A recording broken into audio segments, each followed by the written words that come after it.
Governor Tim Walz is in talks with legislative leaders tonight about a possible special session to address gun laws. In a post online, the governor says it's time we take serious action at the state capitol to address gun violence. Callan Gray is live at the Capitol, where she's been told Walz can make an announcement sometime soon, actually, Callan. This is still developing, Lindsay. Lawmakers I spoke with today tell me they don't have a clear idea of specifically when that special session could be called, and they don't know how long it would last either. Senator Ron Ladd's telling me while the governor may be the one to call the special session, the legislature would be the one to end it. I've spoken with a representative from the governor's office. I know they're actively thinking about it. DFL Senator Ron Ladd, Senate Judiciary and Public Safety Committee chair, is unsure whether the work to address gun violence can get done in a special session, but tells us it's worth considering. If we can have something meaningful to do, the sooner we do it, the better. I know legislators are looking at solutions. But Republican House Speaker Lisa Damuth, further discussion to the bill, tells us by Friday evening she had not heard from the governor. I think if he is serious about calling a special session, he definitely would be reaching out and having conversations with leaders to make a plan going forward and what that would actually look like.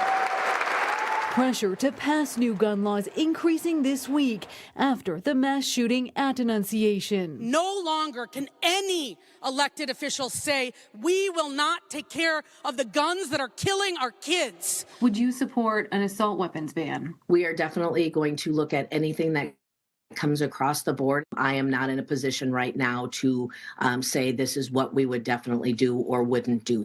The ban is on a list of priorities Ladd hopes to address in a working group, but recent legislation to ban ghost guns and binary triggers faced legal challenges, court rulings invalidating both laws for different reasons. Do you have concerns that if you pass other legislation that is gun control related, that there will be other court challenges that will invalidate this work down the line? There will always be those who hate the entire idea of restricting access to firearms of any sort at any time by anyone.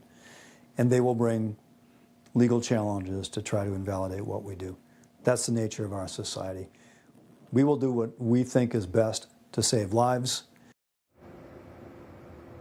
Senator Ladd tells me this needs to be a multi-pronged approach, and he plans to look at other issues such as how to strengthen anti-hate laws in Minnesota and how to improve interventions to help people get the mental health care and support they need before it reaches a crisis. Reporting live from the Capitol tonight, Callan Gray, 5 Eyewitness News. All right, I know you'll stay on top of that one. Callan, thank you so much.